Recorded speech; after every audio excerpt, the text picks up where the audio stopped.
Hello hello everyone, हाय। क्या आप जानते हैं कि इस सीरीज में आपका हार्दिक स्वागत है, हार्दिक अभिनंदन है। आज हम इस क्या आप जानते हैं कि इस सीरीज में पहुंच गए हैं 12वें राज्य की तरफ, जो कि है गुजरात। ठीक है जी, गुजरात।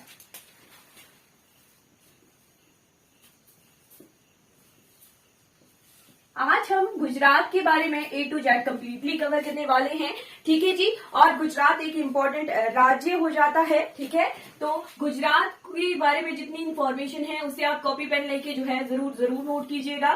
ठीक है, क्योंकि यहाँ पर वर्ल्ड का लार्जेस्ट स्टेडियम भी है। ठीक है, फिर उसके बाद वर्ल्ड की जो है हाईएस्ट स्टैच्यू भी है। तो कुछ इंपॉर्टेंट चीजें हैं वो हम देखेंगे आगे आगे, जैसे हम आगे आगे पढ़ेंगे। ठीक है जी, चलिए अब पहले आता है वर्ड जो कि है गुजरात। तो गुजरात का गुजरात नाम कैसे पड़ा? तो गुजरात का नाम गुजरात इसलिए पड़ा क्योंकि यहाँ के बाशिंदे थे गुर्जर्स। ठीक है, गुर्जर्स। ठीक है, कौन से टाइम में थे? तो ये थे 700 से 800 एडी। एडी का मतलब होता है जी एनो डोमिनी। ठीक है, जैसे बीसी लिखते हैं ना, ईशा पूर्व। ठीक है, ईसा पूर्व लिखते हैं बीसी, और एडी को लिखा जाता है ईसवी। ठीक है, वीसी होता है, ये उल्टी काउंटिंग चलती है, जैसे 1000 से 900।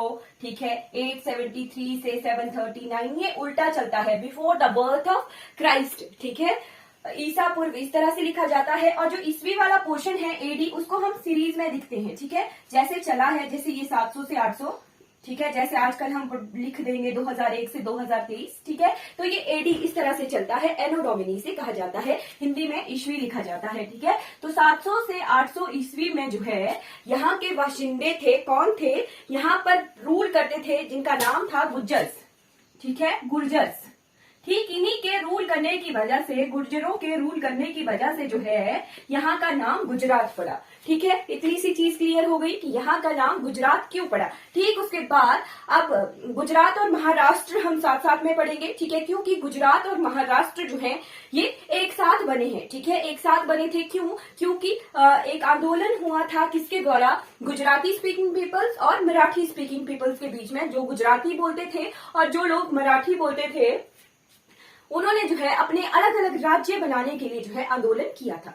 ठीक है, वैसे अगर आपको नोट करना हो तो पहला राज्य जो लैंग्वेज स्पीकिंग के आधार पर बना था, भाषा बोलने के आधार पर बना था, वो पहला राज्य आंध्र प्रदेश है। ठीक है, जब हम आंध्र प्रदेश में पहुंचेंगे तब हम आंध्र प्रदेश के बारे में पढ़ेंगे। ठीक, पर पहले ये जान लें कि गुजराती बोलने वाले लोग और मराठी बोलने वालों लोगों के बीच में जो है के बीच में आंदोलन चला कि हमने जो है अलग से राज्य बनाना है, गुजराती स्पीकिंग का, मराठा स्पीकिंग का। ठीक, तो दो अलग अलग राज्य बनाए गए, एक बना गुजरात और एक बना महाराष्ट्र। दोनों का फॉर्मेशन डे एक ही दिन है। ठीक है, गुजरात और महाराष्ट्र का फॉर्मेशन डे एक ही दिन है। ठीक है, देख लेते हैं कब बने थे ये। ठीक है, गुजरात एज अ स्टेट और महाराष्ट्र एज अ स्टेट कब बना था?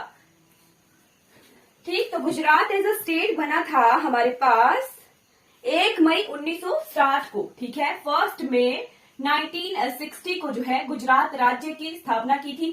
महाराष्ट्र की स्थापना भी सेम इसी डे है, 1 मई 1960 को ही जो है गुजरात और महाराष्ट्र दो अलग अलग राज्य बने थे। ठीक है, क्लियर हो गया?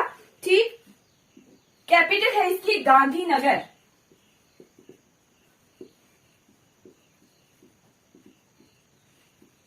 ठीक है, इसकी कैपिटल कौन सी है? तो गांधीनगर जो है इसकी कैपिटल है। ठीक है, इसके बाद आ जाइए कि ये कहां पर है? तो ये वेस्टर्न घाट में है, वेस्टर्न रीजन ऑफ इंडिया।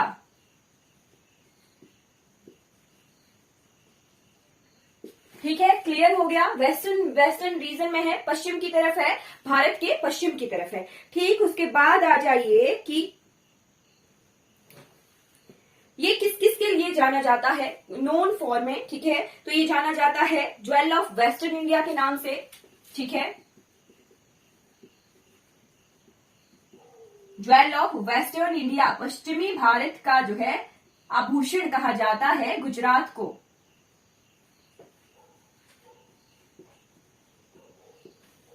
ठीक है, फिर कुछ एक खास बातें हैं, क्या है कि लार्जेस्ट प्रोड्यूसर है कॉटन का और ग्राउंड नट्स का। ठीक है, कपास यहाँ पर सबसे ज्यादा उगता है और साथ साथ में मूंगफली की पैदावार भी जो है यहाँ पर सबसे ज्यादा होती है। साथ साथ में लार्जेस्ट प्रोड्यूसर है ये सॉल्ट का। ठीक है। लार्जेस्ट प्रोड्यूसर ऑफ, सबसे ज्यादा पैदावार यहाँ पर किसकी होती है, मूंगफली की पैदावार होती है। मूंगफली के बाद आ जाइए सॉल्ट, नमक, ठीक है। नमक आंदोलन कब हुआ था, दांडी यात्रा कब हुई थी, अभी कमेंट करके बताइए। मूंगफली, नमक और कपास, ठीक है। कमेंट करके बताइए कि महात्मा गांधी जी के द्वारा दांडी यात्रा की शुरुआत कब की गई थी। सॉल्ट, ठीक है, नमक। क्यों, क्योंकि गुजरात में ही थे वो, ठीक है, गुजरात में ही यात्रा हुई थी। तो कब हुई थी ये आप मुझे कमेंट में बताइए, ठीक है। अब इसके बाद आता है कि यहाँ पर सबसे ओल्ड है गल्फ ऑफ खंबात, ठीक है। क्या है, गल्फ ऑफ खंबात, ठीक, जो कि हमारे इंडस वैली सिविलाइजेशन से भी 4000 वर्ष पुराना है, ठीक है। गल्फ ऑफ खंबात, खंबात की खाड़ी,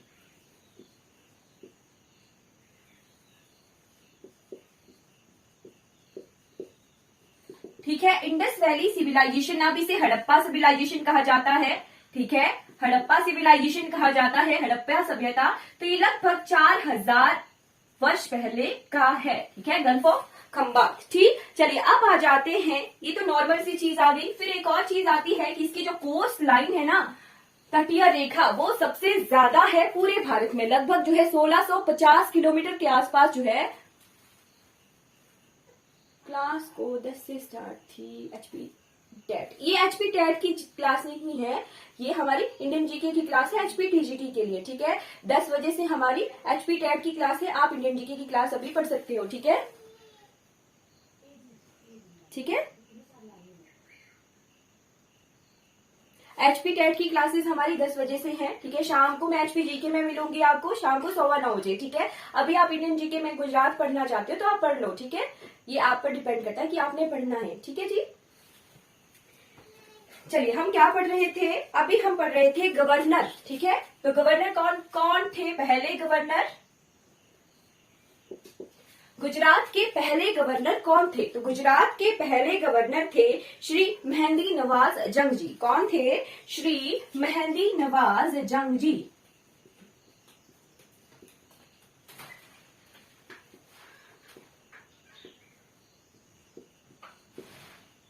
ठीक है। मेहंदी नवाज जंग जी जो थे पहले गवर्नर थे यहाँ के गुजरात के, ठीक। ये कब से कब तक थे, तो 1/5/1960 से लेके 1/5/1960 से लेके 31/7/1900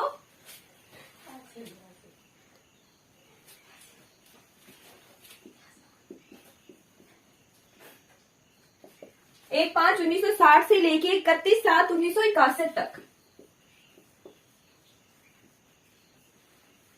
जो थे ये पहले गवर्नर रहे थे गुजरात के, ठीक है। क्लियर हो गया होगा आई होप आपको कि ये इंडियन जीके की क्लास है, ठीक है। अभी इंडियन जीके की क्लास हो रही है, एचपी टैट के लिए जो क्लासेस हैं वो 10 बजे से, अभी थोड़ी देर बाद 10 बजे से होने वाली है, ठीक है। आपको ये क्लास कंटिन्यू करनी है तो आप कर सकते हो, ठीक है जी। और आजकल के ये तो है फर्स्ट गवर्नर, ठीक। और प्रेजेंट टाइम में गवर्नर कौन है यहाँ के, तो प्रेजेंट टाइम में यहाँ के गवर्नर हैं आचार्य देवव्रत जी, ठीक है। आचार्य देवव्रत जी जो है यहाँ के प्रेजेंट टाइम के जो है गवर्नर हैं, ठीक है। क्लियर हो गया। अब देखते हैं यहाँ के मुख्यमंत्री यानी सीएम के बारे में देख लेते हैं। तो पहले मुख्यमंत्री कौन रहे थे, गुजरात के पहले मुख्यमंत्री, ठीक। तो गुजरात के पहले मुख्यमंत्री रहे थे डॉक्टर जीवी राज मेहता जी। कौन थे, डॉक्टर जीवी राज मेहता जी, ठीक है। ये गुजरात के पहले मुख्यमंत्री रहे थे। कब से कब तक थे ये, तो 1/5/1960 से लेके 1960, 1 मई 1960 से लेके 19/9/1963 तक थे, ठीक है। इतने टाइम तक जो है ये इन्होंने पहले मुख्यमंत्री के रूप में जो है कार्य किया था डॉक्टर जीवी राज जी मेहता जी के, ठीक है। और प्रेजेंट टाइम में कौन है यहाँ के सीएम, तो प्रेजेंट टाइम में यहाँ के सीएम हैं भूपेंद्र भाई पटेल जी। कौन है, भूपेंद्र भाई पटेल जी। भूपेंद्र भाई पटेल जी जो है आज के प्रेजेंट टाइम में यहाँ के मुख्यमंत्री हैं, ठीक है जी। क्लियर हो गया होगा। और ये बीजेपी से हैं, ठीक। अब आ जाते हैं यहाँ के हाई कोर्ट के बारे में जान लेते हैं। तो गुजरात का हाई कोर्ट कहाँ पर है, अहमदाबाद में, ठीक है, अहमदाबाद में गुजरात का हाई कोर्ट है, ठीक है। और अहमदाबाद पहले गुजरात की कैपिटल हुआ करती थी, गांधीनगर से पहले अहमदाबाद जो है गुजरात की कैपिटल हुआ करती थी, ठीक है। High court of Gujarat, high court है जी अहमदाबाद में, ठीक है जी, अहमदाबाद में हाई कोर्ट है। और यहाँ के पहले चीफ जस्टिस कौन थे, तो जस्टिस सुंदरलाल कमलाल देसाई जी, ठीक है, जस्टिस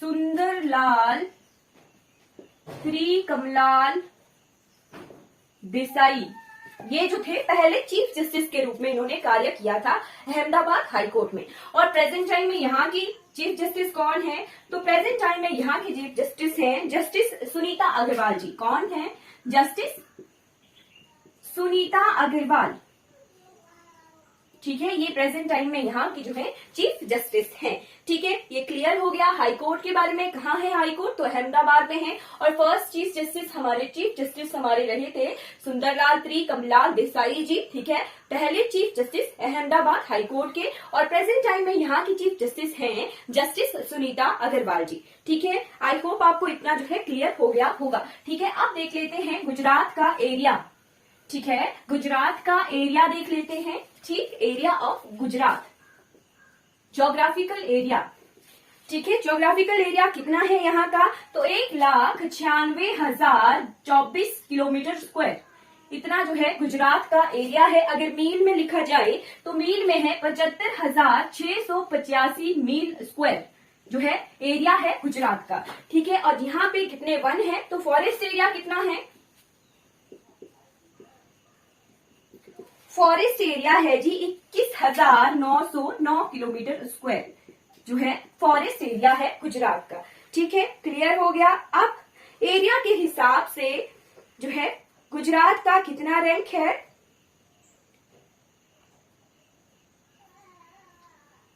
तो एरिया के हिसाब से रैंक 5th है गुजरात का, ठीक है, एरिया के हिसाब से रैंक 5th है गुजरात का, ठीक। अब हम देखते हैं इसकी बाउंड्री और बॉर्डर लाइन, ठीक है। तो मैप की हेल्प से हम गुजरात को देख लेते हैं, मैप की हेल्प से, ठीक है, कि गुजरात भारत की कहां पर जैसे लोकेटेड है, ठीक है। बाउंड्री और नेवल्स,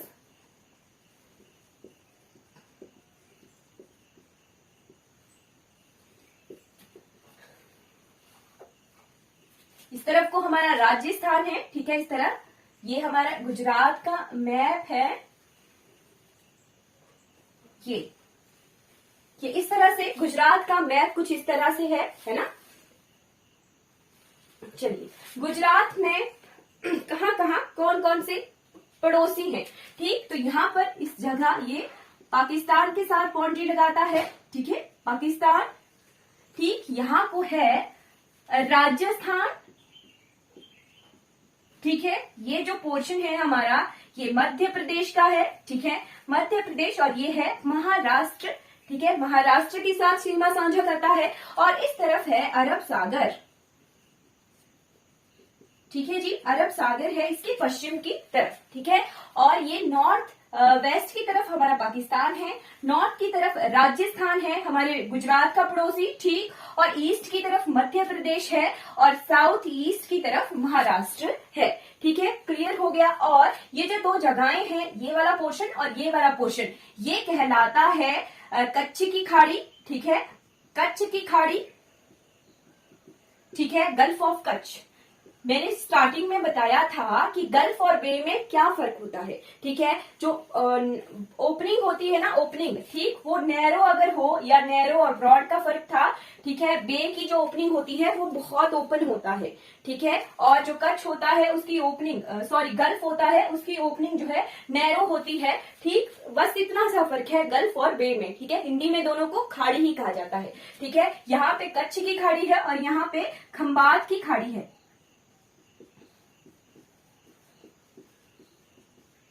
ठीक है। और ये दोनों फिर अरब सागर में मिलती हैं, ठीक है। इस तरह से फिर आगे पाकिस्तान रीजन है। ठीक, ये मैप है गुजरात का। ठीक, क्लियर हो गया। अब यहाँ पर हम देख लेते हैं इसके जिले कितने हैं। ठीक, तो जिले हैं इसके 33 जिले। ठीक है, इस तरफ को एमपी है, क्लियर हो गया होगा। जिले हैं यहाँ के 33।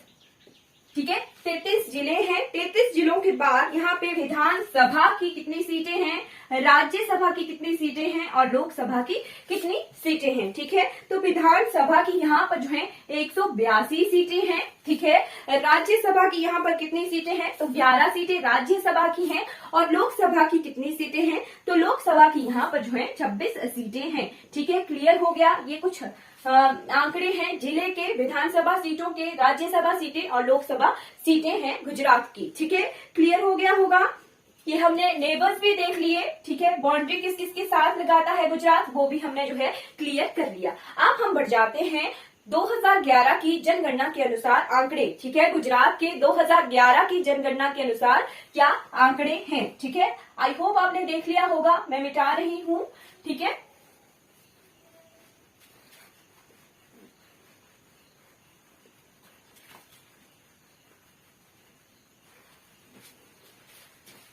चलिए 2011 की जनगणना के अनुसार यहाँ की कितनी पॉपुलेशन है। ठीक है,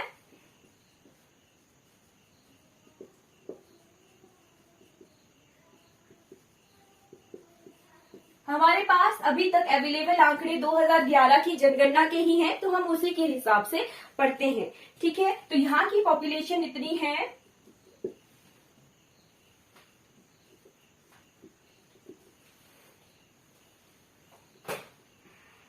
6,04,39,692। इतनी पॉपुलेशन है हमारे गुजरात की। ठीक है, गुजरात की पॉपुलेशन के बाद यहाँ की पॉपुलेशन डेंसिटी देख लेते हैं। पॉपुलेशन डेंसिटी यानी जनसंख्या घनत्व।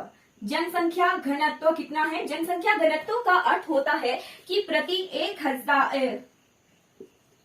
1 किलोमीटर स्क्वायर एरिया में जो है कितने व्यक्तियों के रहने की क्षमता है। तो प्रति 1 किलोमीटर वर्ग स्क्वायर में जो है यहाँ पर 308 पर्सन्स पर किलोमीटर स्क्वायर जो है पॉपुलेशन डेंसिटी है। ठीक है, क्षमता है गुजरात की। ठीक, अब उसके बाद आ जाइए यहाँ का लिटरेसी रेट। लिटरेसी रेट यानी साक्षरता दर। तो साक्षरता दर है यहाँ की 78.03%। ठीक है, 78% के आसपास जो है यहाँ की साक्षरता दर है। फिर आता है सेक्स रेशो कितनी है, सेक्स रेशो यानी लिंगानुपात, यानी प्रति 1000 पुरुषों पर कितनी स्त्रियों की जनसंख्या है। ठीक है, वो होता है लिंगानुपात यानी सेक्स रेशो। तो प्रति 1000 पुरुषों पर जो है 919 जो है स्त्रियां हैं गुजरात में। ठीक है, ये क्लियर हो गया। ये कुछ आंकड़े हम जो है हर क्लास में हर स्टेट की देखते हैं। पॉपुलेशन डेंसिटी यानी जनसंख्या घनत्व, लिटरेसी रेट देखते हैं। लिटरेसी रेट के बाद हम सेक्स रेशो देखते हैं यानी लिंगानुपात देखते हैं। ठीक है जी, क्लियर हो गया। लिटरेसी रेट में गुजरात 70वें रैंक पर है यानी 17th रैंक पर है, और सेक्स रेशो में गुजरात जो है 10th रैंक पर है। ठीक है, क्लियर हो गया होगा। चलिए, हमने जो है ऑफिशियल लैंग्वेज क्या है गुजरात की, तो ऑफिशियल लैंग्वेज है यहाँ की गुजराती। ठीक है, बाकी हमने मैक्सिमम राज्य देखे थे, वहां पर हिंदी ही थी। ठीक है, लास्ट स्टेट हमने उड़ीसा पढ़ी थी, तो वहां की ऑफिशियल लैंग्वेज ओडिया थी, और यहाँ पे गुजरात में गुजरात की गुजराती है। ठीक है, ऑफिशियल लैंग्वेज यहाँ की गुजराती है।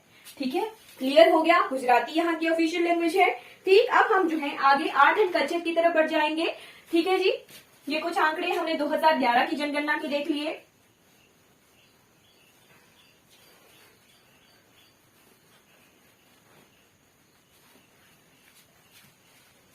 चलिए आगे बढ़ जाते हैं, निक नेम्स ऑफ सिटीज देख लेते हैं। पहले हम स्टेट सिंबल्स देख लेते हैं। ठीक है, स्टेट सिंबल्स यानी राजकीय जो चिन्ह है। ठीक है, तो राजकीय चिन्हों में सबसे पहले आता है हमारे पास एनिमल कौन सा है, राजकीय पशु कौन सा है, तो एशियाटिक लॉइन।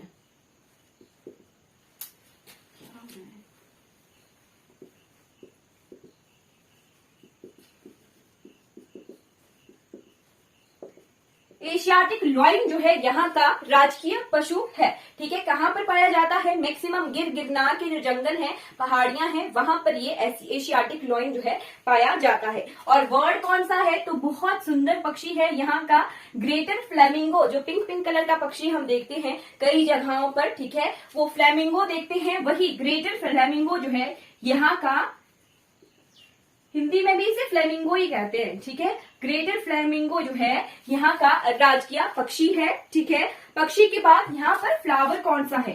ठीक है, तो फूल कौन सा है? गेंदे का फूल, मैरीगोल्ड। गेंदा जो है यहाँ का राजकीय फूल है। एक सेकंड, लाइट पड़ रही है ना बोर्ड पर। क्लियर हो क्या?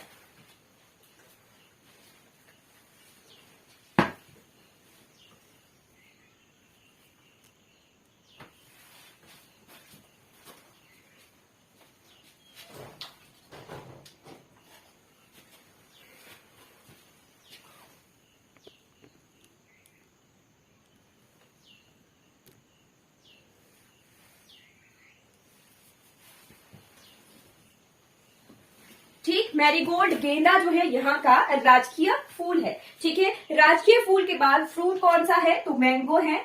यहाँ के फ्रूट को जो है जीआई टैग मिला हुआ है। मैं आपको बताऊंगी कि कहाँ के मैंगो को जो है जीआई टैग मिला हुआ है। ठीक है, फिर है ट्री, तो बानियान का ट्री यानी बरगद का वृक्ष जो है यहाँ का राजकीय वृक्ष है। ठीक है, क्लियर हो गए? स्टेट सिंबल्स हमारे क्लियर हो गए। ठीक है, स्टेट सिंबल्स के बाद हम देख लेते हैं कैपिटल कौन है? तो गांधीनगर जो है गुजरात की कैपिटल है। ठीक है, निक नेम्स ऑफ सिटीज देख लेते हैं। कुछ शहरों को जो है किसी और नाम से जाना जाता है, वो देख लेते हैं।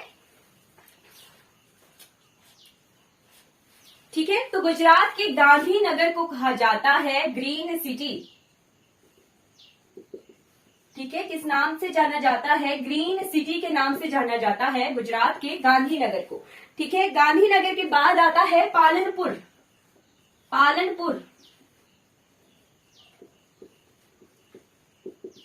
पालनपुर को कहा जाता है सिटी ऑफ डायमंड और फ्लावर सिटी के नाम से। ठीक है, मैंने लास्ट क्लास में भी बताया था कि गुजरात के दो शहरों को जो है सिटी ऑफ डायमंड के नाम से जाना जाता है। एक आ गया सिटी ऑफ डायमंड के नाम से पालनपुर।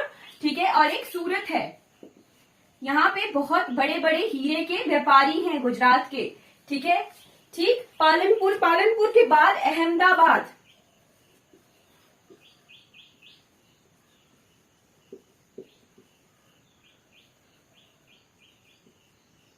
अहमदाबाद, अहमदाबाद को कहा जाता है बोस्टन ऑफ इंडिया।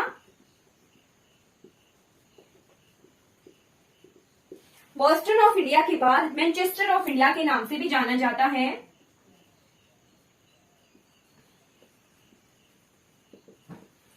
ठीक है, मैनचेस्टर ऑफ इंडिया के नाम से भी जाना जाता है। मैनचेस्टर ऑफ इंडिया के बाद नेक्स्ट सिटी आ जाती है हमारी सूरत।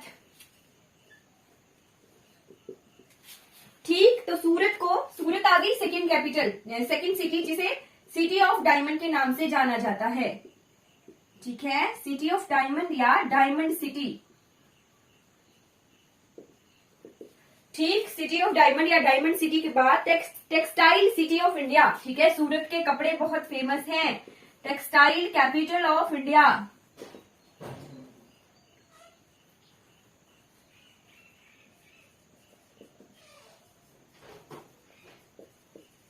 टेक्सटाइल कैपिटल ऑफ इंडिया के नाम से जाना जाता है सूरत को। ठीक है, अब इसके बाद आ जाइए बड़ौदरा। तो बड़ौदरा को बहुत सारे नामों के साथ जाना जाता है। बड़ौदरा, ठीक है, बड़ौदरा को बानियान सिटी, बहुत सारे जो हैं बरगद के वृक्ष हैं यहाँ पर। बानियान सिटी, बानियान सिटी के बाद कल्चरल सिटी ऑफ इंडिया।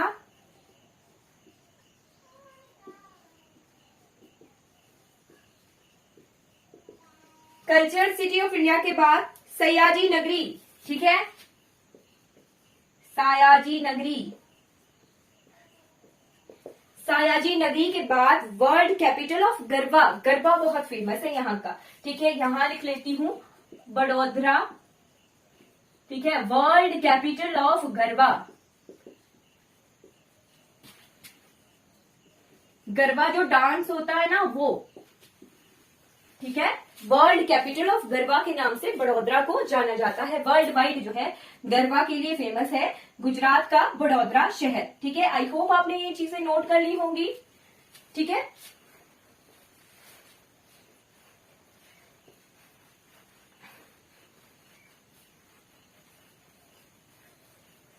चलिए आगे बढ़ जाते हैं। अब जो है यहाँ की बाशिंदी ट्राइब्स देख लेते हैं, ठीक है। कौन कौन सी जनजातियां यहाँ पर पाई जाती हैं, ट्राइब्स, ठीक। तो ट्राइब्स में आ गया वर्दा ट्राइब, वर्दा ट्राइब, वर्दा के बाद ववाचा ट्राइब, ववाचा ट्राइब, ववाचा के बाद बामछा ट्राइब,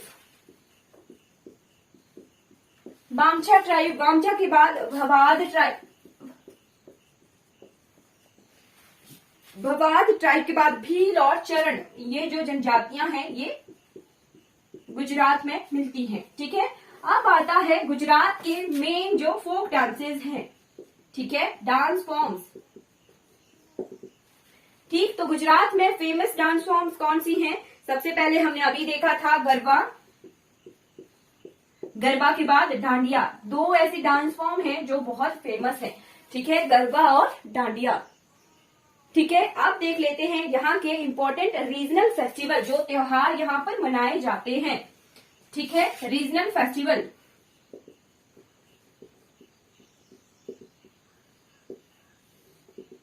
रीजनल फेस्टिवल है इंटरनेशनल काइट फेस्टिवल, यहाँ का बहुत फेमस है, ठीक है। इंटरनेशनल काइट फेस्टिवल, अंतरराष्ट्रीय पतंग उत्सव,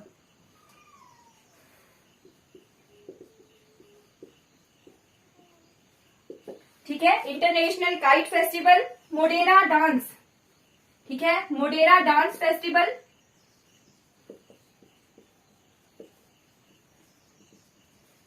ठीक है, मोडेरा डांस फेस्टिवल। फिर कच्छ महोत्सव,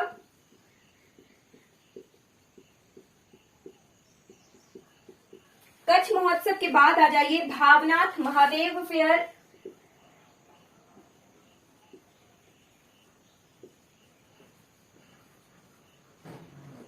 ठीक है जी। भावनाथ महादेव फेयर के बाद सप्तक म्यूजिक फेस्टिवल,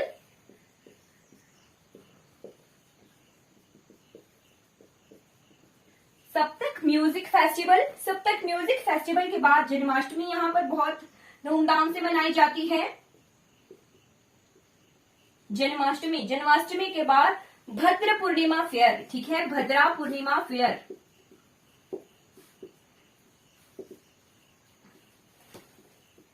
ठीक है। इनमें से इंटरनेशनल काइट फेस्टिवल को स्टार लगाकर नोट कर लीजिएगा, ठीक है। मोडेरा डांस फेस्टिवल को नोट कर लीजिएगा, ठीक है। ये कुछ इंपॉर्टेंट है, ठीक है। चलिए ये हमारा कवर हो गया आर्ट एंड कल्चर वाला पोर्शन। एक चीज रह जाती है यूनेस्को की वर्ल्ड हेरिटेज साइट्स, ठीक है। यूनेस्को में जो है हेरिटेज के रूप में किन किन साइट्स को जो है शामिल किया गया है, ठीक है। यूनेस्को की world heritage sites of Gujarat,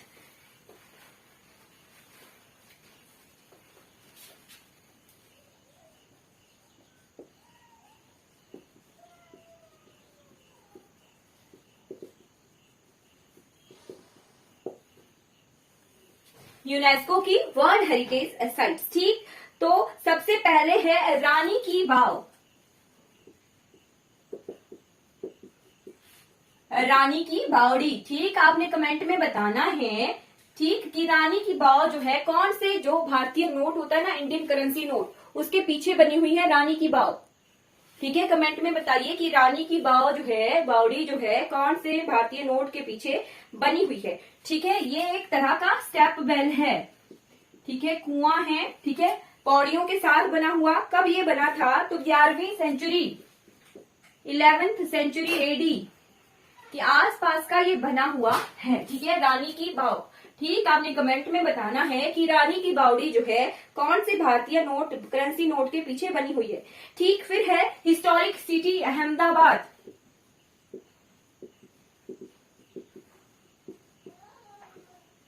historic city Ahmedabad जो है इसको 15वीं शताब्दी में बनाया गया था, ठीक है, 15th सेंचुरी में ठीक, ये फॉर्मर कैपिटल भी है गुजरात की, पहले ये कैपिटल हुआ करती थी अहमदाबाद। ठीक है, और तीसरा आ गया चंपानेर पावागढ़ आर्कियोलॉजिकल पार्क। ठीक है, कौन सा? Champaner Pavagadh archaeological park. ठीक है, चंपानेर पावागढ़ आर्कियोलॉजिकल पार्क जो है ये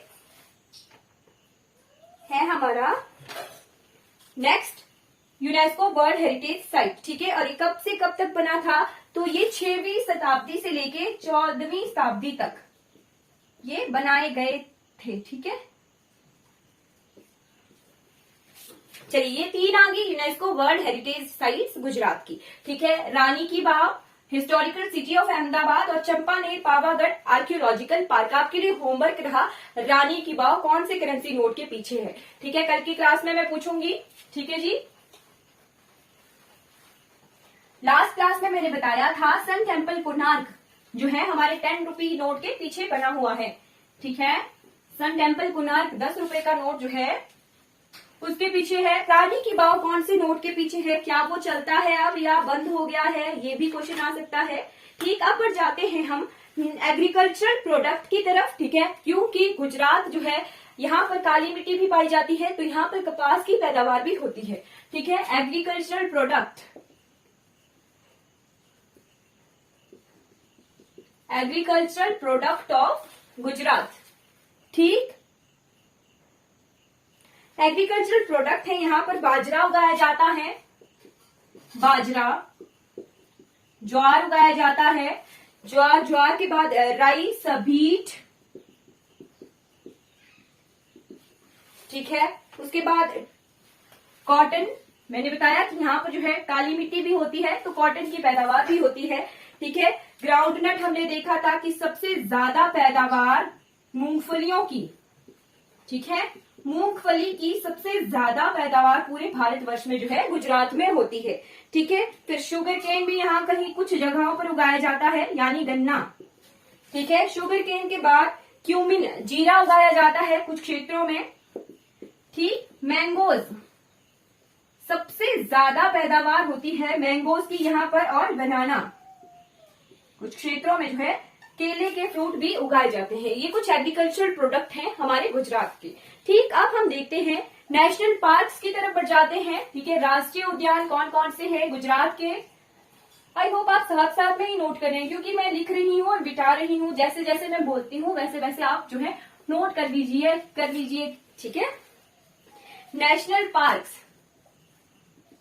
ठीक है, नेशनल पार्क कौन कौन से यहाँ पर है? तो सबसे पहला नोट कर लीजिए Vanshada national park, Vanshada national park. Vanshada national park के बाद है blackbuck national park, blackbuck national park. Blackbuck के बाद है यहाँ पर गिर फॉरेस्ट नेशनल पार्क। ठीक है, गिर फॉरेस्ट नेशनल पार्क के बाद है यहाँ पर मरीन नेशनल पार्क। ठीक है, मरीन नेशनल पार्क। ये कुछ नेशनल पार्क हैं गुजरात के। मरीन का अर्थ होता है कि यहाँ पर जो है एक्वेटिक, समुद्र से रिलेटेड जो है कुछ जीव भी होते हैं। मरीन नेशनल पार्क हमारा पूरा गल्फ ऑफ कच्छ की तरफ है। ठीक है, कच्छ की खाड़ी की तरफ है। ठीक है, तो एक्वेटिक जो सिनेरियो है वहां का, उसको भी नेशनल पार्क में कंसीडर किया गया है। वैसे ही मरीन नेशनल पार्क उस तरह का हमारे तमिलनाडु में भी है और उड़ीसा वाले क्षेत्र में भी एक मरीन नेशनल पार्क है। ठीक है, वैसा ही गुजरात में भी है मरीन नेशनल पार्क। ठीक, अब आ जाते हैं यहाँ की वाइल्ड लाइफ सेंचुरीज देख लेते हैं। ठीक है, बहुत सारी हैं। ठीक, तो मैं बोलती रहूंगी और आपने जो है नोट करना है वाइल्ड लाइफ सेंचुरीज को। ठीक है, नोट कर लीजिए वाइल्ड लाइफ सेंचुरीज यानी वन्य जीव अभयारण्य।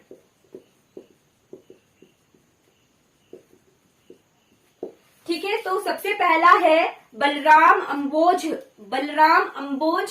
Wild life sanctuary. ठीक है, Balaram Ambaji wildlife sanctuary. दूसरी है वर्धा वाइल्ड लाइफ सेंचुरी। ठीक, तीसरी है गंगागा great Indian bustard wildlife sanctuary.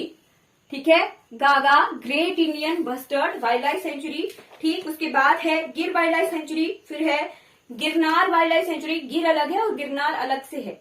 ठीक है, Girnar wildlife sanctuary, Hingolgadh wildlife sanctuary, फिर है जम्बंगहोदा वाइल्ड लाइफ सेंचुरी, फिर है Jessore wildlife sanctuary, Lala great India wildlife sanctuary, फिर है Kutch desert wildlife sanctuary, फिर है Khijadiya wildlife sanctuary, Mitiyala wildlife sanctuary, Nand Sarovar wildlife sanctuary. जो नोट करने योग्य है, जैसे इंपॉर्टेंट है हमारा नंद सरोवर। ठीक है, नंद सरोवर वाइल्ड लाइफ सेंचुरी, फिर है Paniya wildlife sanctuary, Porbandar wildlife sanctuary, Purna wildlife sanctuary, Rampara wildlife sanctuary, Ratan Mahal wildlife century और Narayan Sarovar wildlife century, जिसे चिलकारा वाइल्ड लाइफ सेंचुरी के नाम से भी जाना जाता है। ठीक है, नंद सरोवर वर्ल्ड सेंचुरी भी है, ये एक पक्षी अभ्यारण्य भी है। ठीक है, वर्ल्ड सेंचुरी भी है नंद सरोवर। फिर गागा वर्ल्ड सेंचुरी है, गागा है, खिजदिया है, ये इंपॉर्टेंट है हमारा खिजदिया वर्ल्ड सेंचुरी। ठीक, कच्छ वर्ल्ड सेंचुरी और पोरबंदर वर्ल्ड सेंचुरी। ठीक है, 5 वर्ल्ड सेंचुरीज आ गई, नंद सरोवर, गागा, खिजदिया, कच्छ और पोरबंदर। ठीक है, ये कुछ इंपॉर्टेंट जो है वर्ल्ड सेंचुरीज हैं। ठीक है, अब हम देख लेते हैं यहाँ के इंपॉर्टेंट लेक्स यानी झीलें। ठीक है, नोट कर लिया होगा आई होप आपने। अब जाते हैं यहाँ की इंपॉर्टेंट झीलों के बारे में। झीलों से हम इंपॉर्टेंट जो स्टेच्यू ऑफ यूनिटी है वो भी कवर करेंगे। ठीक है, लेक्स ऑफ गुजरात। ठीक, तो लेक्स में आ जाइए। सबसे पहले आ गया कनकारिया लेक। ठीक है, कनकारिया लेक के बाद है जी चंदोला लेक। चंदोला लेक के बाद ये कनकारिया और चंदोला दोनों अहमदाबाद में है। ठीक है, कनकारिया और चंदोला दोनों जो है अहमदाबाद में है। ठीक है, अहमदाबाद में है ये। ठीक, तीसरे नंबर का लेक आ गया हमारे पास हमिसार लेक। हमिसार लेक ये भुज टाउन में है। ठीक है, कहां पर है? भुज टाउन। ठीक, भुज टाउन के बाद हम आगे नारायण सरोवर। ठीक है, नारायण सरोवर हमने जो है अभी वर्ल्ड सेंचुरी भी देखी। नारायण सरोवर लेक। ठीक है, नारायण सरोवर और लखपत ताकुत, ये कहां पर है? ये लखपत तालुका में है, कच्छ डिस्ट्रिक्ट में। ठीक है, नारायण सरोवर कहाँ है? कच्छ में। ठीक, उसके बाद आ जाइए 3 तालाब। क्या? 3 तालाब। 3 तालाब को नोट कर लीजिए। ठीक है, 3 तालाब डभोई बड़ौदरा में है। ठीक, उसके बाद हम जो है कुछ इंपॉर्टेंट डैम्स देख लेते हैं। ठीक, उससे पहले डैम से पहले जो है हम रिवर्स देख लेते हैं, जो नदियां बहती हैं, फिर नदियों के बांध देखेंगे। ठीक है, रिवर्स इन गुजरात।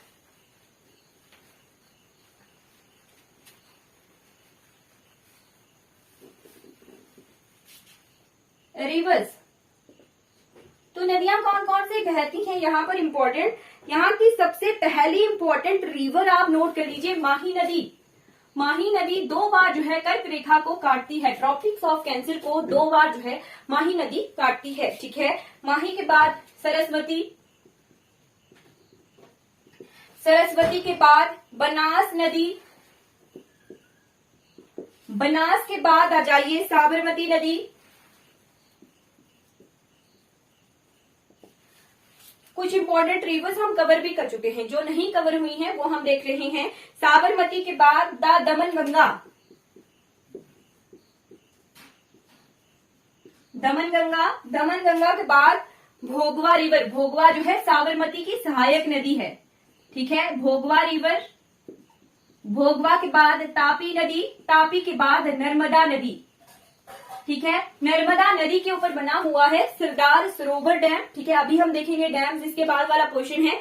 और सरदार सरोवर डैम के पास सबसे बड़ी जो ऊंची मूर्ति है पूरे वर्ल्ड की, वो लगी हुई है सरदार जी की। ठीक है, चलिए नर्मदा रिवर, तापी रिवर, ये हमने देख लिया। ठीक, अब हम देखते हैं डैम्स ऑफ गुजरात। ठीक, नदियों के साथ डैम्स पढ़ना ज्यादा इजी हो जाता है। सबसे पहले नोट कर लीजिए सरदार सरोवर डैम। सरदार सरोवर डैम कहां पर है? ये सूरत में है, नर्मदा नदी पर बना हुआ। ठीक है, सूरत में है, नर्मदा नदी पर बना हुआ। ठीक है, अब इसी के बारे में हम नेक्स्ट पढ़ेंगे कि यहाँ पर जो है सरदार जी की स्टैच्यू ऑफ यूनिटी भी बनी हुई है। ठीक है, फिर है दंतीवाड़ा डैम।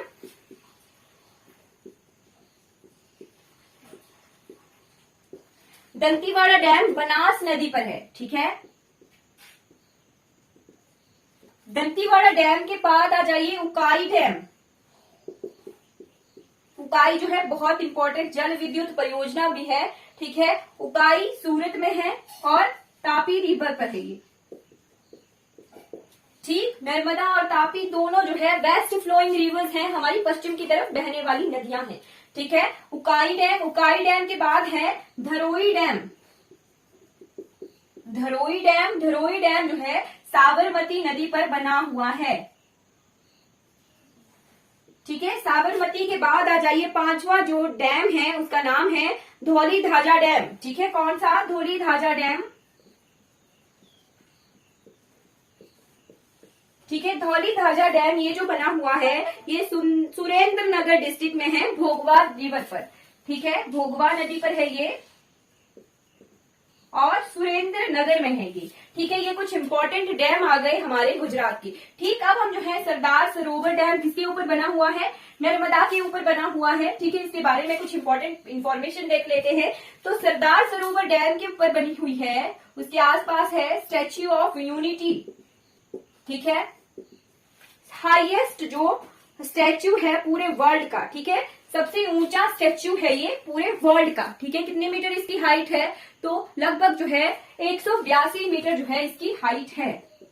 ठीक है, 182 मीटर इसकी हाइट है। ठीक, और ये किसकी मूर्ति है? तो पहले गृह मंत्री और हमारे लौह पुरुष सरदार वल्लभ पटेल जी की ये मूर्ति है, वल्लभ भाई पटेल जी की।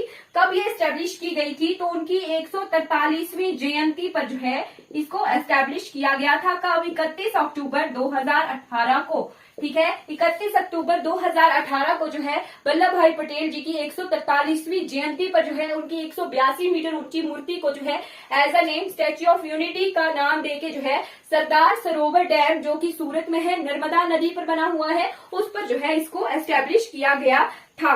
ठीक है, अगर इसकी फीट में हाइट देखी जाए तो इसकी फीट में हाइट है 597 फीट। ठीक है, और वजन कितना है इसका? तो 1700 टन जो है इसका वजन है। और कितनी लागत आई थी, यानी कितना जो है हमने एक्सपेंडिचर किया था, लागत आई थी इस मूर्ति को एस्टेब्लिश करने के लिए? तो लगभग जो है 2989 करोड़ रुपीस का जो है एक्सपेंडिचर किया गया था। तब जो है ये मूर्ति को एस्टेब्लिश किया गया है। Statue of unity highest statue in the world है। ठीक है, दुनिया की सबसे ऊंची मूर्ति। ठीक, एक चीज हमने देख ली, दुनिया की वर्ल्ड में जो गुजरात में फेमस है।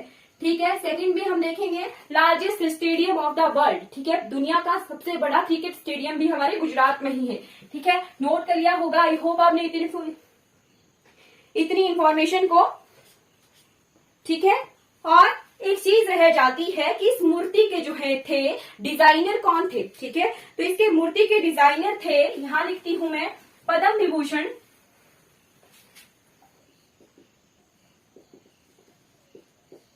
जो मूर्तिकार थे वो कौन थे? पद्म भूषण विजेता मूर्तिकार राम बंजी सुतार। कौन थे? मूर्तिकार राम बंजी सुतार जो थे इसके मूर्तिकार थे। ठीक है, स्टैच्यू ऑफ यूनिटी के थे। ठीक है जी, स्टैच्यू ऑफ यूनिटी से रिलेटेड जितनी भी इंफॉर्मेशन थी मैक्सिमम जो है हमने कवर कर ली है। ठीक है जी, चलिए आगे बढ़ जाते हैं। आप हम यहाँ के एक चीज रह जाती है, वाटरफॉल्स रह गए थे। ठीक है, तो वाटरफॉल्स के बाद यहाँ के पावर प्लांट्स देख लेते हैं। ठीक है, चलिए आई होप आपने इतनी इंफॉर्मेशन जो है नोट कर ली होगी। ठीक है, चलिए आगे बढ़ जाते हैं। वाटरफॉल्स, तो यहाँ पर 3 इंपॉर्टेंट झरने हैं, वाटरफॉल्स हैं।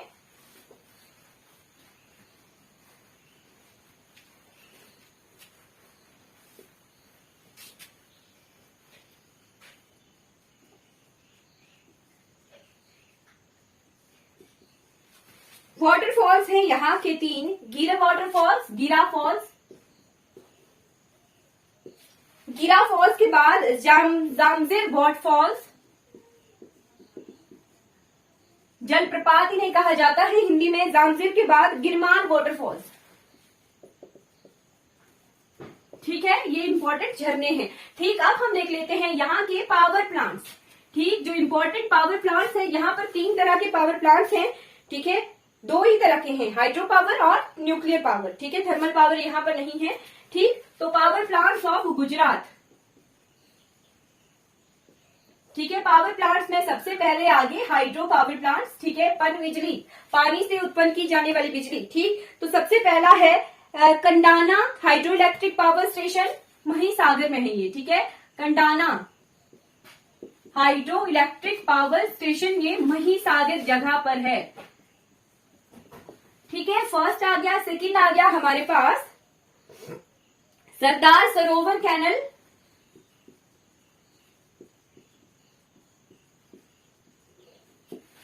ठीक है, Sardar Sarovar canal head hydro power station, Navagaon.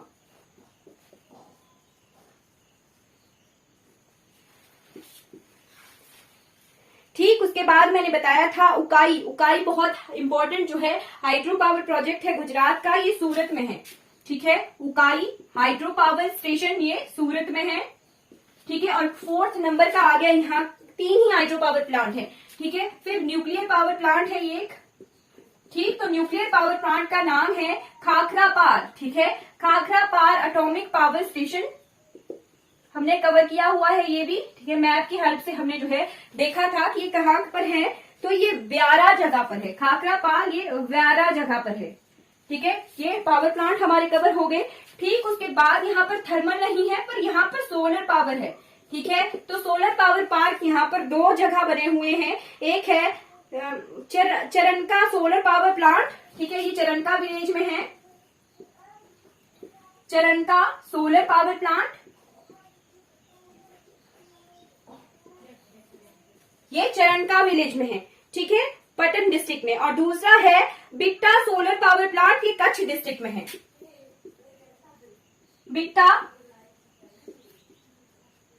Solar power plant ये कच्छ डिस्ट्रिक्ट में है। ठीक है, ये इंपॉर्टेंट है, आई होप आपने जो है ये नोट कर लिया होगा। ठीक, और एक यहाँ पर थर्मल पावर स्टेशन है जो प्राइवेटाइज्ड है। ठीक है, उसको भी नोट कर लेते हैं, मुंद्रा। ठीक है, मुंद्रा जो है प्राइवेटाइज्ड जो है, ये थर्मल पावर प्लांट है, अडानी ग्रुप ऑफ इंडस्ट्रीज के पास का है ये। ठीक है, अडानी ग्रुप का। ठीक है, मुंद्रा एयरपोर्ट, मुंद्रा जो है हमने क्या देखा था, बंदरगाह देखा था। ठीक है, पोर्ट देखा था। ठीक है, मुंद्रा पोर्ट बिजिएस्ट पोर्ट है पूरे भारतवर्ष का, पर वो प्राइवेटाइज्ड है। ठीक है, फिर यहाँ पर हमने गुजरात में कांडला एयरपोर्ट देखा था। ठीक है, कांडला एयरपोर्ट जिसे दीनदयाल उपाध्याय पोर्ट कहा जाता है, एयरपोर्ट नहीं पोर्ट, बंदरगाह, मुंद्रा बंदरगाह और कांडला बंदरगाह जिसे दीनदयाल उपाध्याय बंदरगाह के नाम से जाना जाता है। अगर गवर्नमेंट सेक्टर के बंदरगाह देखे जाएं तो हमारा कांडला पोर्ट जो है, दीनदयाल उपाध्याय पोर्ट जो है बिजिएस्ट है। ठीक, अगर पूरे पोर्ट्स को देखा जाएगा प्राइवेटाइज्ड और गवर्नमेंट सेक्टर के, तो मुंद्रा पोर्ट जो है सबसे बिजिएस्ट है पोर्ट हमारे गुजरात का। ठीक है, और इस क्षेत्र को कहा जाता है Mundra SEZ, Mundra solar economic zone. ठीक है, मुंद्रा जोन है ये। ठीक है, अडानी जी का है ये मुंद्रा। ठीक है, यहाँ पर जो है अडानी पावर प्लांट है, अडानी पावर प्लांट है। ठीक है, लगभग जो है 660 मेगावाट जो है इसकी कैपेसिटी है। ठीक है, और ये कच्छ क्षेत्र में है। ठीक है, और ये भारत का पहला super thermal super critical generating unit है। ठीक है, first super critical generating unit. ठीक है, कोल बेस्ड है ये। ठीक है, ठीक, आई होप आपने जो है इतनी इंफॉर्मेशन को नोट कर लिया होगा। अडानी पावर प्लांट है पहला, ये सुपर क्रिटिकल जनरेटिंग यूनिट है। ठीक है, कोल बेस्ड है, ये कच्छ डिस्ट्रिक्ट में है, कच्छ क्षेत्र में है। ठीक है, वहीं पर ही मुंद्रा जो है पोर्ट भी है, मुंद्रा बंदरगाह भी है। ठीक, अब आ जाइए एयरपोर्ट की तरफ। तो एयरपोर्ट जो कौन कौन है यहाँ पर? सबसे पहला है सरदार वल्लभ भाई पटेल इंटरनेशनल एयरपोर्ट अहमदाबाद। ठीक है, सरदार वल्लभ भाई पटेल इंटरनेशनल एयरपोर्ट अहमदाबाद। ठीक है, नोट कर लिया होगा आपने। एक इंटरनेशनल एयरपोर्ट है गुजरात का, ठीक। दूसरा इंटरनेशनल एयरपोर्ट है बड़ौदा इंटरनेशनल एयरपोर्ट। दो जो है इंटरनेशनल एयरपोर्ट है गुजरात में। बड़ौदा इंटरनेशनल एयरपोर्ट, ठीक है। बड़ौदा इंटरनेशनल एयरपोर्ट के बाद 4 और से हैं, 5 और हैं जो स्मॉल स्केल के जो है एयरपोर्ट हैं। उड़ान स्कीम हमने देखी है, ठीक है, उड़े देश का आम नागरिक, ठीक। तो उसके हिसाब से 5 और छोटे एयरपोर्ट हैं, जैसे है सूरत एयरपोर्ट। सूरत एयरपोर्ट के बाद है जी राजकोट एयरपोर्ट। मैंने कमेंट सेक्शन में पूछा था कि गांधी जी ने दांडी यात्रा की शुरुआत कब की थी? नमक आंदोलन की शुरुआत जो है कब हुई थी? कमेंट में बताइए। कांडला एयरपोर्ट, दांडी यात्रा की शुरुआत कब हुई थी? ठीक है, फिर है भावनगर एयरपोर्ट और है जी हमारा पोरबंदर एयरपोर्ट। दांडी यात्रा कब हुई थी? कमेंट में बताइए। पोरबंदर एयरपोर्ट, ठीक है। ये कुछ एयरपोर्ट हैं हमारे गुजरात के, ठीक है। गुजरात से गांधी जी का बहुत जो है 1930, मैम मार्च की जो डेट है ना, कितने मार्च 1930 को हुआ था वो बताओ आप, ठीक है।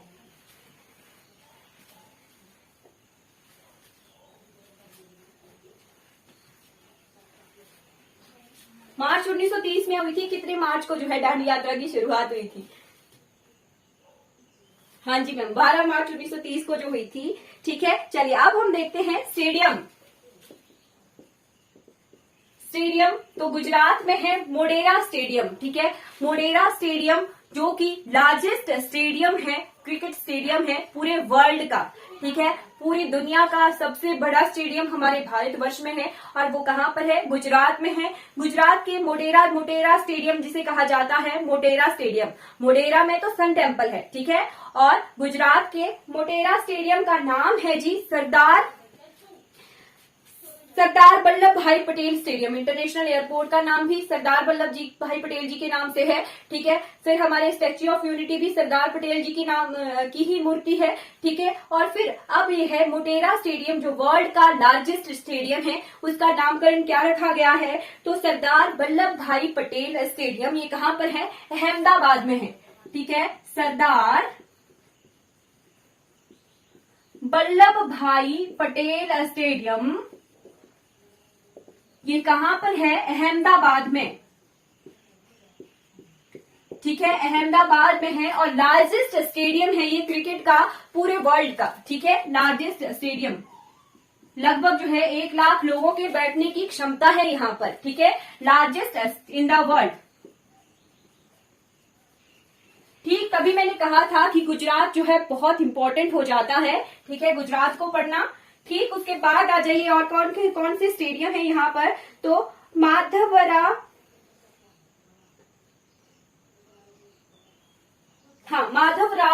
Indian cricket ground, Madhavrao Indian cricket ground, ठीक है। माधवराव इंडियन क्रिकेट ग्राउंड ये राजकोट में है, ठीक है। राजकोट में है। सौराष्ट्र क्रिकेट ग्राउंड, जो रणजी ट्रॉफी की टीम है ना गुजरात की, उसका नाम भी सौराष्ट्र है, ठीक है। सौराष्ट्र क्रिकेट एसोसिएशन ग्राउंड, ठीक है। ये कहां पर है? बड़ौदा क्षेत्र में है। एक और है आईपीसीएल कॉम्प्लेक्स ग्राउंड, ये बड़ौदा में है, ठीक है। फिर आता है सरदार वल्लभ भाई पटेल स्टेडियम, ये हमने पढ़ लिया, ठीक है। फिर है CD Patel international cricket stadium, ये सूरत में है, सूरत में है, ये इंटरनेशनल क्रिकेट स्टेडियम है जी।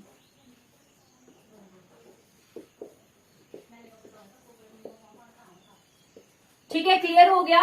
गुजरात से रिलेटेड जो स्टेडियम है वो हमने कवर कर लिए। ठीक, इंपॉर्टेंट है हमारा सरदार वल्लभ भाई पटेल स्टेडियम। ठीक है,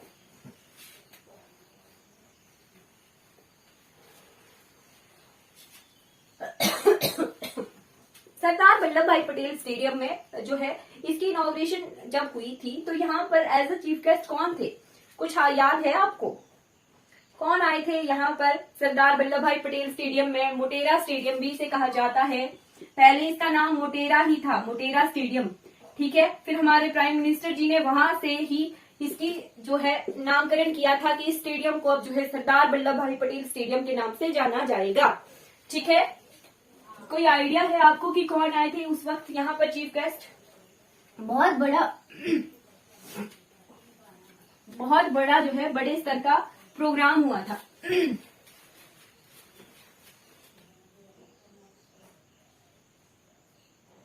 बराक ओबामा जी आए थे, आपको क्लियर है मैम? इंपॉर्टेंट मॉन्यूमेंट्स, श्योर हो आप?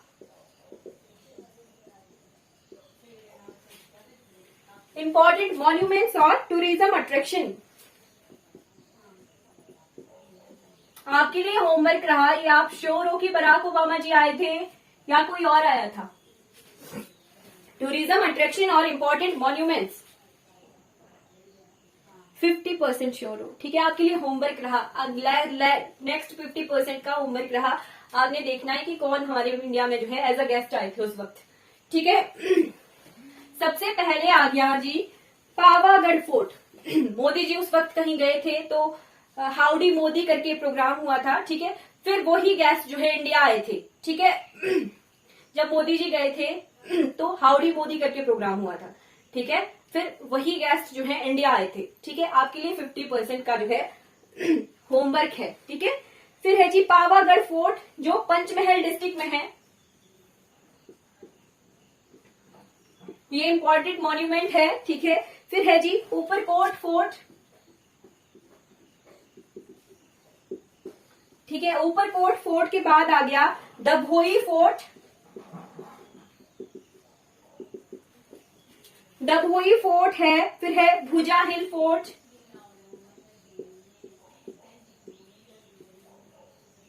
भुजा हिल फोर्ट, भुजा हिल फोर्ट के बाद एल्वा दुर्ग। एल्वा दुर्ग, ठीक है, एल्वा दुर्ग के बाद है जी यहाँ का दमोराज फोर्ट जो कि पोरबंदर में है। ठीक है, दमोराज फोर्ट के बाद ओखा फोर्ट। बहुत सारे किले हैं। ठीक है, ओखा फोर्ट के बाद जिंजोवाड़ा फोर्ट। ठीक है, जिंजोवाड़ा फोर्ट ये कहां पर है? रन ऑफ कच्छ में है, रंजीत विलास पैलेस।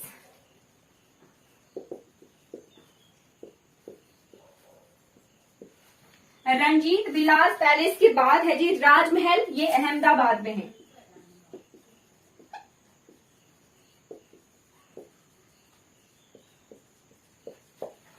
ठीक है, अहमदाबाद में है। ठीक, अब हम जो है कुछ इंपॉर्टेंट टूरिज्म अट्रैक्शन देखते हैं। ये जो फोर्ट है, फोर्ट इंपॉर्टेंट मॉन्यूमेंट्स में आते हैं। मॉन्यूमेंट्स का मतलब कि हमारे पास पूर्वजों की धरोहर है। ये जो किले होते हैं ये हमारे पास धरोहर रूप में जो है मिले हमें होते हैं। ठीक है, और टूरिज्म अट्रैक्शन दो अलग अलग चीजें हो गई। टूरिज्म अट्रैक्शन यानी कुछ चीजें हम अपनी तरफ से नई डेवलप भी कर सकते हैं टूरिज्म अट्रैक्शन के लिए, टूरिस्ट के लिए। ठीक है, और मॉन्यूमेंट्स होता है पूर्वजों की धरोहर। ठीक, तो कुछ टूरिज्म अट्रैक्शन है। ठीक है, टूरिज्म अट्रैक्शन में तो सब कुछ आ जाता है। फिर नेशनल पार्क, हमारे कुछ लेक्स। ठीक है,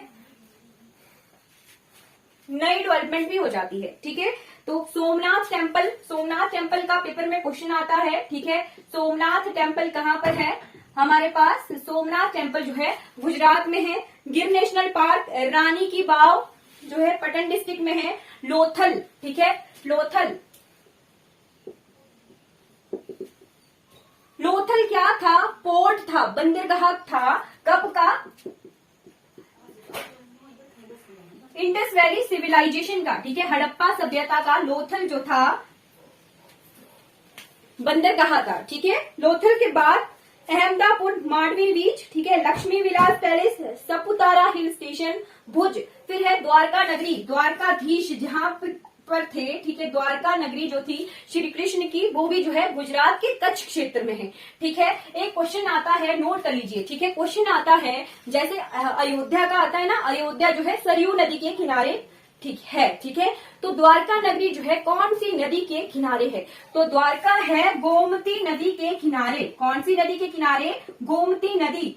ठीक, कंफ्यूज नहीं होना है। एक गोमती नदी गंगा की सहायक नदी है, ठीक है, कहाँ पर है? उत्तर प्रदेश में है, ठीक है। और एक गोमती नदी जो है जिसके किनारे द्वारकाधीश नगरी है, ठीक है, कहाँ पर है? गुजरात में है, और ये अरब सागर में ड्रेन होती है, ठीक है। पेपर में क्वेश्चन आए कि द्वारका नगरी जो है कौन सी नदी के किनारे है, तो गोमती नदी के किनारे है द्वारका नगरी, ठीक है। नोट कर लीजिए, गोमती नदी गुजरात में भी है, ठीक है, गोमती नदी गुजरात में भी है। द्वारका के बाद जूनागढ़,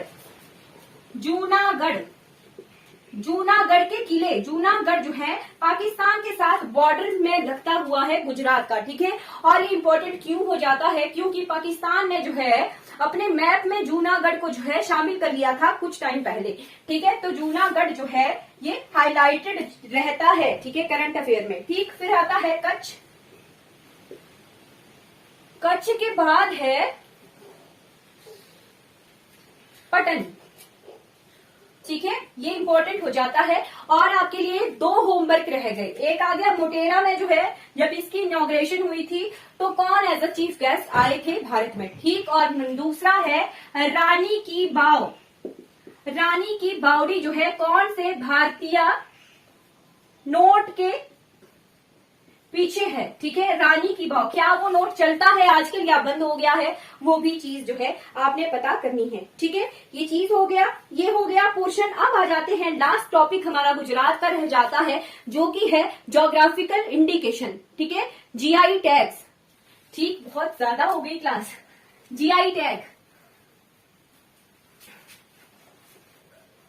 ज्यादा टाइम हो गया, ठीक। ज्योग्राफिकल इंडिकेशन जो है किस किस चीजों को मिली हुई है गुजरात के, ये लास्ट टॉपिक है गुजरात का। तो सानखेड़ा फर्नीचर, ठीक है, सबसे पहले नोट कर लीजिए सानखेड़ा फर्नीचर। सानखेड़ा फर्नीचर के बाद नोट कर लीजिए हमारे पास gates of Cambay, Kutch embroidery,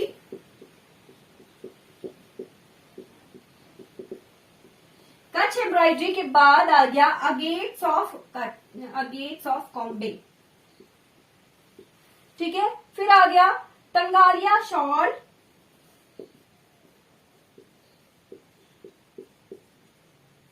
तंगालिया shawl के बाद सूरत जरी क्राफ्ट,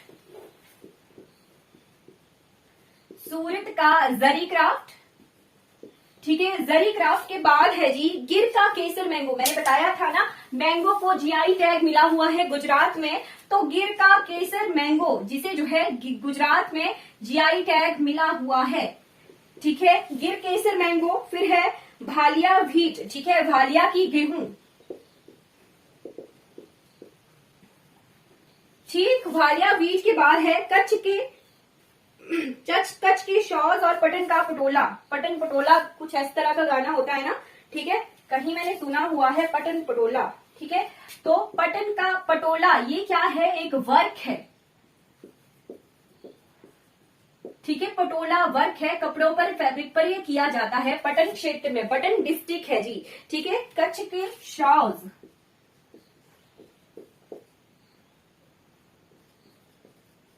ये कुछ जीआई टैग है हमारे गुजरात क्षेत्र के, ठीक। ये हमने गुजरात के बारे में कंप्लीटली जो है पढ़ लिया है, ठीक है। आपके लिए होमवर्क रह गया, ठीक है। आई होप आप जो है होमवर्क जरूर करेंगे, है ना। गुजरात कवर हो गया। चलिए, ज्यादा हो गया क्योंकि गुजरात एक बड़ा राज्य है और मैंने कहा था कि गुजरात से बहुत सारी इंफॉर्मेशन जो है हमारे लिए इंपॉर्टेंट निकल के आएगी, ठीक है। तो आई होप आपको इंग्लिश की क्लास अगर लगानी है मैम तो इंग्लिश की क्लास ज्वाइन कर लीजिएगा, ठीक है। Thank you for watching. अगर आपको ये वीडियोस अच्छी लगी हो तो लाइक कीजिए इन वीडियोस को, सब्सक्राइब कीजिए मेरे चैनल को और दूसरों तक इन वीडियोस को जरूर जरूर पहुंचाइए जिन्हें जो है इन वीडियो से हेल्प हो सके। Thank you so much for watching.